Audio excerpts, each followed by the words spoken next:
తెలంగాణ పోలీసులకు టచ్ లో అగ్రనేత దేవ్జీ ఉన్నట్లు తెలుస్తుంది. మావోయిస్ట్ అగ్రనేత దేవ్జీ తెలంగాణ పోలీసులకు టచ్ లోకి వచ్చారు. జనజీవన స్రవంతిలో కలిసేందుకు దేవ్జీ అలియాస్ తిరుపతి ప్రయత్నాలు కొనసాగిస్తూ ఉన్నారు. ప్రస్తుతం మావోయిస్టు కేంద్ర కార్యదర్శిగా దేవ్జీ కార్యకలాపాలు కొనసాగిస్తూ ఉన్నారు. ఓ మంత్రి ద్వారా లొంగిపోయేందుకు దేవ్జీ సిద్ధమైనట్టుగా తెలుస్తోంది. దేవ్జీ తరపున పోలీసులతో మంత్రి సమాలోచనలు జరుపుతున్నారు. ఎస్ఐబి ఇంటెలిజెన్స్ అధికారులతో చర్చలు జరుగుతున్నాయి. సీఎం రేవంత్ రెడ్డి ఎదుట లొంగిపోయే అవకాశం కనిపిస్తూ ఉంది. 2 రోజుల్లో అజ్ఞాతం వీడనున్నట్లుగా తెలుస్తుంది. దేవ్జీ మావోయిస్టు ప్రముఖ నేతగా చెప్పొచ్చు. దేవ్జీ ఇప్పుడున్నటువంటి అగ్ర నేతల్లో దేవ్జీ మాత్రమే మిగిలి ఉన్నట్లుగా కూడా మనం ఒక రకంగానైతే చెప్పొచ్చు. దేవ్జీ అలియాస్ తిరుపతి కొన్ని రోజుల్లో కూడా లొంగిపోనున్నట్లుగా తెలుస్తోంది. ఇప్పటికే తెలంగాణ పోలీసులకి టచ్లోకి వచ్చాడు ఈ మావోయిస్ట్ అగ్రనేత దేవ్జీ. ఇక ఆయన కూడా జనజీవన స్రవంతిలో కలిసేందుకు ప్రయత్నం చేస్తున్నారు. ఇక ఇప్పటికే మనం చూస్తే కనుక మావోయిస్టు అగ్రనేతలందరూ కూడా కొంతమంది లొంగిపోవటం, హిడ్మా చనిపోవటం జరిగింది. ఇక ఆ తర్వాత కనుక చూస్తే మావోయిస్టులందరూ కూడా ఒకరి తర్వాత ఒకరు లొంగిపోతూ ఉన్నారు.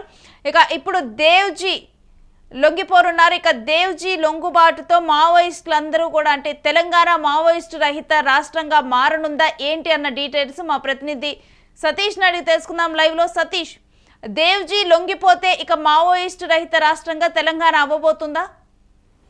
ఎస్ రేణు, ముఖ్యంగా దాదాపు ఇంకొక 17 మంది ఉన్నారు. 17 మందిలో దాదాపు దేవ్జీ అలాగే ఎవరైతే గణపతి వీళ్ళిద్దరు కూడా టాప్ మోస్టర్ ఉన్నారు. వీళ్ళిద్దరు కూడా జాతీయ స్థాయిలో కన్వీనర్గా పనిచేస్తూ ఉన్నారు, కార్యదర్శులుగా ఉన్నారు. సో వీళ్ళపైన దాదాపు 3 కోట్లు ఒకరిపైన, 2 కోట్లు ఒకరిపైన రివార్డు ఉంది. దాదాపు ఈ గణపతి దేవ్జీ వీళ్ళిద్దరు కనుక లొంగిపోతే మొత్తం కూడా మావోయిస్టు రహిత రాష్ట్రంగా తెలంగాణ ఉండబోతుంది. ఇప్పటికే డీజీపీ శివధర్ రెడ్డి ఇప్పటికే చాలా కీలకమైన విషయాలు ఏదైతే మొన్న 41 మంది లొంగిపోయిన తర్వాత, ముఖ్యంగా లొంగిపోయిన ఈ 2 రోజుల తర్వాత కీలక విషయాలు అయితే కొన్ని పోలీసుల సమాచారం ప్రకారం, మనకున్నటువంటి విశ్వసనీయమైనటువంటి సమాచారం ప్రకారం సో దేవ్జీ కూడా ఎస్ఐబి చీఫ్ ఇంటెలిజెన్స్కి సంబంధించిన వాళ్ళకి టచ్లోకి వచ్చాడు.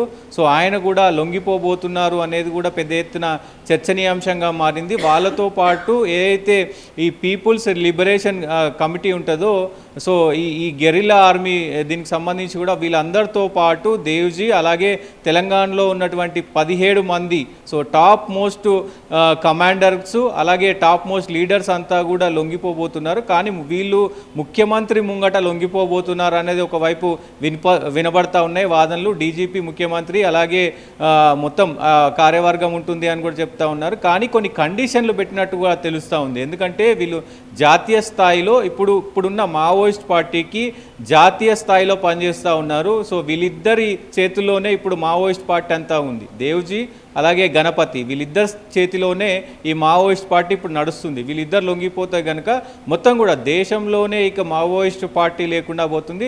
తెలంగాణలో రాష్ట్రంలో కూడా మావోయిస్ట్ పార్టీ అనేది లేకుండా పోతుంది.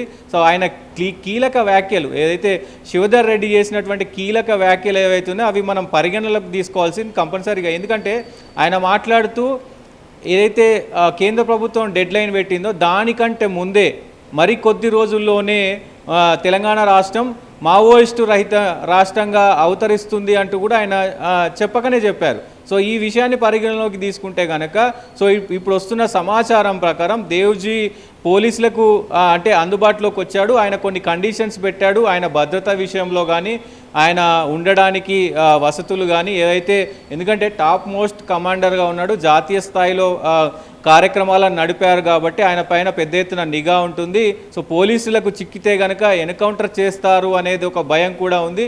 వీళ్ళందరూ ఇప్పటికే దేవ్జీకి హెల్త్ ఇష్యూస్ కూడా ఉన్నాయి. సో దానికి నేపథ్యంలోనే ఇవన్నీ ఆయన పోలీసుల ముందు పెట్టినట్టు కూడా తెలుస్తూ ఉంది. భద్రత విషయంలో ముఖ్యంగా అడిగినట్టు తెలుస్తూ ఉంది. దానికి సంబంధించి కూడా వీళ్ళు ఇక్కడికి క్లారిటీ ఇచ్చినట్టు కూడా తెలుస్తూ ఉంది. ముఖ్యంగా భద్రతకు సంబంధించి అలాగే హెల్త్కు సంబంధించి అలాగే ఎందుకంటే చాలా జాతీయ స్థాయి నాయకుడు కాబట్టి చాలా రాష్ట్రాల నుంచి ఛత్తీస్గఢ్లో దాదాపు చాలామంది ఎన్కౌంటర్లలో అంటే పోలీస్ వర్గాలు సిఆర్పిఎఫ్ బృందాలు చనిపోయిన దాఖలాలు అయితే ఉన్నాయి.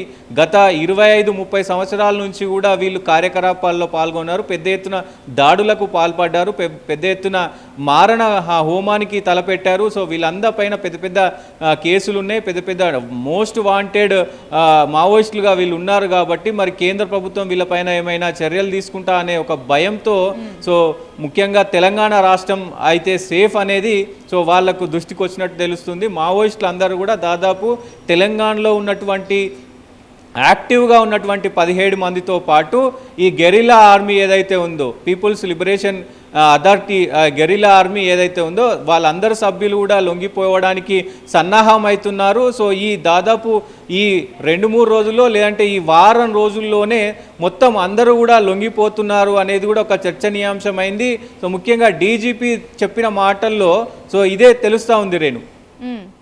రైట్. అయితే ఇక దేవ్జీ లొంగుబాటు, ఇక దేవ్జీతో పాటు మిగిలిన వాళ్ళు మామూలు వాళ్ళ కింద ఉన్నటువంటి వాళ్ళు ఎవరున్నారు వాళ్ళందరూ కూడా లొంగిపోనున్నారు అని చూడాలి. మొత్తం కూడా అంటే ఇప్పుడు మావోయిస్టు దేశవ్యాప్తంగా మిగిలిన జిల్లాల్లో ఉన్నటువంటి మావోయిస్టులు కూడా చూస్తే కనుక అందరూ లొంగిపోతారు అనుకోవాలా సతీష్?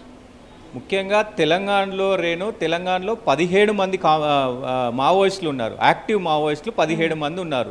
దాదాపు 38 మంది ఆచూకీ లేదు. ఆ 38 మంది సో డీజీపీ చెప్పిన లెక్కల ప్రకారం వాళ్ళు 38 మంది అసలు యాక్టివ్గా లేరు.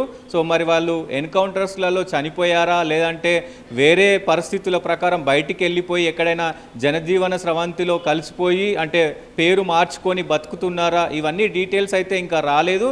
కానీ ఆ 38 మంది అయితే అసలు యాక్టివ్లో లేరు. సో మరి వాళ్ళు ఎక్కడున్నారు అనేది డీటెయిల్స్ మా దగ్గర కూడా లేవు అంటూ కూడా చెప్పిన పరిస్థితి ఉంది. వాళ్ళు కొంతమంది బయట దేశాలకు వెళ్ళొచ్చు, లేదంటే కొంతమంది వేరే రాష్ట్రాల దగ్గర పేర్లు మార్చుకొని బతుకుతుండొచ్చు. సో వాళ్ళతో మాకు ప్రాబ్లం లేదు. కానీ తెలంగాణలో ఓన్లీ 17 మంది ఉన్నారు. ఈ 17 మందిలో గణపతి ఏదైతే గణపతి ఉన్నాడో ఈయన టాప్ మోస్ట్, దేవ్జీ కంటే కూడా టాప్ మోస్ట్ మావోయిస్ట్గా ఉన్నాడు, జాతీయ కార్యదర్శిగా పనిచేస్తున్నాడు. ఈయన పైన దాదాపు 3 కోట్ల రివార్డు ఉంది రేణు. సో వీళ్ళు ఇప్పుడు ఉన్న తెలంగాణలో పెట్టేయాలి అని ఏదైతే మావోయిస్ట్ పార్టీకి సంబంధించి తెలంగాణ వాళ్ళే ముఖ్యంగా కీలకంగా ఉన్నారు.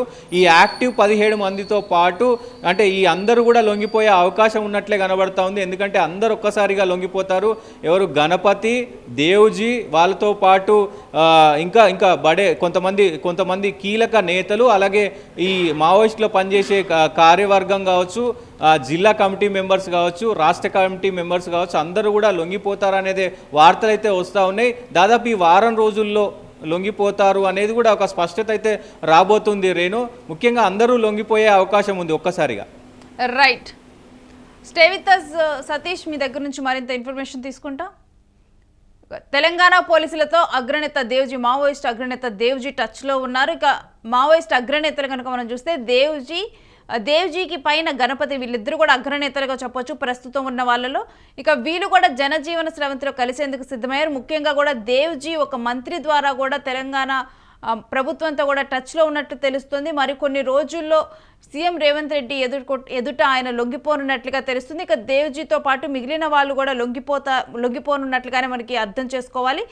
దేవ్జీ అలియాస్ తిరుపతి తన ప్రయత్నాలు కొనసాగిస్తూ ఉన్నారు. ప్రస్తుతం మావోయిస్టు కేంద్ర కార్యదర్శిగా దేవ్జీ మావోయిస్టు పార్టీలో కార్యకలాపాలు కొనసాగిస్తూ ఉన్నారు. ఓ మంత్రి ద్వారా లొంగిపోయేందుకు దేవ్జీ సిద్ధమయ్యారు. ఇప్పటికే దేవ్జీ మీద కూడా నగదు, దేవ్జీ లొంగిపోతే కనుక తనకు కూడా నగదు తన మీద కూడా ఉంది, మావోయిస్టు మీద కూడా. ఇక దేవ్జీ తరపున పోలీసులతో మంత్రి సమాలోచన జరుపుతూ ఉన్నారు. ఎస్ఐబి ఇంటెలిజెన్స్ అధికారులతో చర్చలు జరుగుతున్నాయి. సీఎం రేవంత్ రెడ్డి ఎదుట కూడా మరికొన్ని రోజులైతే లొంగిపోయే అవకాశం కనిపిస్తుంది. దేవ్జీ ఇంకో 2 రోజుల్లో కూడా అజ్ఞాతం వీడనున్నారు. అయితే దేవ్జీతో పాటు గణపతి, మిగిలిన వాళ్ళందరూ కూడా వీళ్ళు కూడా లొంగిపోయే అవకాశాలు కనిపిస్తూ ఉన్నాయి. ఇక త్వరలోనే తెలంగాణ మావోయిస్టు రహిత రాష్ట్రంగా మారనుంది.